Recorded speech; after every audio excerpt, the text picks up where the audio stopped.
23 जुलाई को क्या हुआ लंच के पहले, उसकी फटाफट से आपको एक समरी बता देता हूं। तो यार आज बहुत सारे डिस्कशन हुए, सबसे इंपॉर्टेंट से शुरू करता हूं, क्रोनोलॉजिकल ऑर्डर में नहीं जा रहा। अभी जो डिस्कशन चल रहा है वो सीबीआई की रिपोर्ट पर चल रहा है। मुद्दा यह बना हुआ है कि कैसे सीबीआई और एनटीए 100% श्योरिटी के साथ यह कह सकते हैं कि जिन्होंने पेपर लीक किया उन्होंने 4 सेंटर्स, 2 पटना 2 हजारीबाग के अलावा इस पेपर को कहीं और नहीं भेजा। क्या फॉरेंसिक एविडेंस से बैक्ड है आपकी रिपोर्ट? सीबीआई के पास इसका कोई आंसर अभी तो नहीं है। लंच के पहले वो सिर्फ एक हाइपोथेसिस ये दे रहे हैं कि क्योंकि सिर्फ 1.5 घंटा ही था तो ये पेपर उतना लेवल पर लीक नहीं हुआ, और ये वो प्रूव करने की कोशिश कर रहे हैं कि पेपर लीक 5 तारीख को ही हुआ है। कैसे बता रहा हूं, एक पंकज कुमार का एक आदमी जो मेन अक्यूज्ड है, वो हजारीबाग के ओएसएस स्कूल में 8:02 पर कंट्रोल रूम में एंटर हुआ। कंट्रोल रूम में 2 रूम्स थे, 2 मेन गेट थे। फ्रंट डोर को तो लॉक कर दिया क्योंकि सिटी सुपरिटेंडेंट जो स्कूल का प्रिंसिपल था और सिटी इंचार्ज जो भी उस स्कूल का ही था, वो दोनों भी मिले हुए हैं, तो उन्होंने जो बैक डोर था उसको ओपन रखा। ये जो पंकज कुमार है ये स्टाफ रूम में बैठा हुआ था, जिससे 2 कदम पर ही वो बैक डोर था। ये अंदर गया, इसने ट्रंक को ओपन किया पीछे के रास्ते से, ठीक है। फिर एक बड़ा सील पैक होता है, उसके अंदर मल्टीपल पेपर्स होते हैं, तो बड़े सील पैक को खोला, उसके अंदर के सील पैक को खोला, तो 2 सील पैक इसने खोले। अच्छा, और ये 1 टाइम ही सीलेबल होते हैं, मतलब अगर आपने एक बार इसको टीयर कर दिया तो बिना दाग धब्बे के आप इसको दोबारा सील नहीं कर सकते। पेपर निकाला, वो जो सीरियल नंबर, जो बर्न्ड पेपर मिला था, जिससे सीरियल नंबर मिला था, उस सीरियल नंबर के पेपर के फोटोग्राफ्स खींचे। उस फोटोग्राफ को डायरेक्ट सॉल्वर्स को नहीं भेजा, सॉल्वर्स को तो मोबाइल लाने ही नहीं दिया गया था, उसको भेजा अपने एक और साथी के पास। उस साथी ने प्रिंट आउट निकाले, 7, 8 या 9 जो सॉल्वर्स थे उनको दिए, और उन्होंने इस पेपर को सॉल्व करा। सॉल्व्ड पेपर्स की फोटोग्राफ फिर से गैंग के मेंबर ने ली। एक तो उसी सेंटर पर बच्चे बैठे हुए थे जहां पर ये पूरा सॉल्विंग का रैकेट चल रहा था। एक और हजारीबाग के सेंटर में फोटो भेजे गए, पटना के 2 सेंटर्स में फोटो भेजे गए। ये इस तरीके से पेपर लीक हुआ।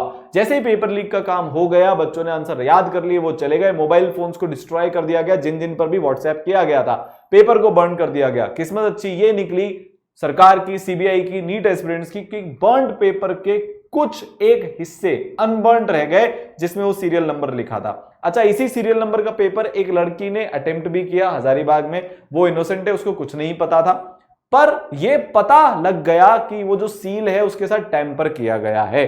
तो अब जो पोस्ट लंच हियरिंग होगी वो सीबीआई के मैटर पर ही होगी। बार बार सीजीआई एंड बाकी के 2 जजेस इसी पॉइंट पर आ रहे हैं कि how can you be so sure कि पेपर लीक सिर्फ 4 सेंटर्स पर हुआ है, सिर्फ 150 बच्चों में हुआ है, और ये मास में लीक नहीं हुआ, क्योंकि अगर व्हाट्सएप 150 को किया जा सकता है तो 1500 को भी किया जा सकता है। उसके अलग अलग दे रहे हैं कि अगर वो सबको ही पेपर दे देंगे तो उनका पैसा नहीं मिलेगा, उनको पोस्ट डेटेड चेक्स में जो पैसा मिलता है वो नहीं मिलेगा, क्योंकि सिर्फ जिन्होंने पैसा दिया है उनको ही बेनिफिट करना है, और हर आदमी उनके ट्रैप में नहीं फंसता, कम ही लोग फंसते हैं, इसलिए लोकलाइज्ड पेपर लीक हुआ है। उसके पहले क्या हुआ, कल मैटर उठा था सीकर का, तो सीकर का डेटा बता दिया गया, और उस डेटा में यह बताया गया कि सीकर में जो 2022 में सक्सेस की रेट थी, सीकर की अगर मैं बात करूं तो 19.22 थी, जो 1.08 लाख में बच्चे आए।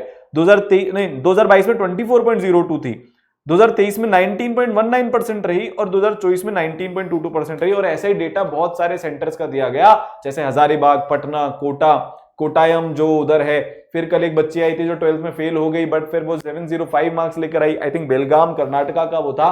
तो ये सारे सेंटर्स का अपडेट दिया गया, और ये प्रूव करने की कोशिश की गई एनटीए के द्वारा कि भाई कोई भी पेपर लीक नहीं हुआ है, क्योंकि सबकी सिलेक्शन की जो परसेंटेज है 1.08 लाख में, वो सेंटर वाइज सेम है।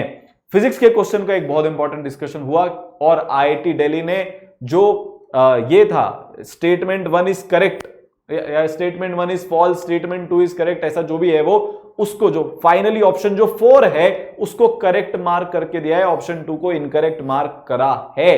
तो सिर्फ एक ही आंसर करेक्ट है एज पर आईआईटी दिल्ली की टीम, जो 3 प्रोफेसर्स की आईआईटी दिल्ली फिजिक्स डिपार्टमेंट की टीम बैठी थी उनके अकॉर्डिंग। तो ये अभी तक का है, होपफुली आज डिसीजन आ जाना चाहिए, लग रहा है डिसीजन आज आ जाएगा, अनटिल अनलेस वो फॉरेंसिक रिपोर्ट का वेट ना करें, और वो तो पता नहीं कभी आएगी क्योंकि ये बहुत लंबे चलते हैं।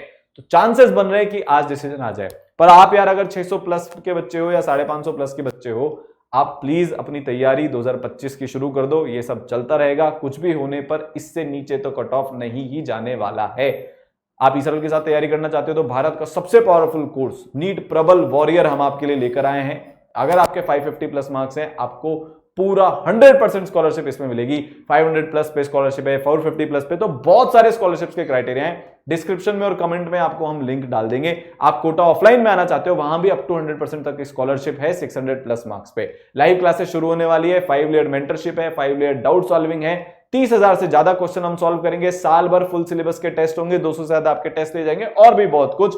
तो यार आ जाओ, लाइव क्लासेस में मिलकर पढ़ते हैं। बाकी लंच के बाद की जो हियरिंग है उसमें भी हम साथ रहने वाले हैं और उम्मीद करते हैं कि आज जैसे जाना जाए। All the best.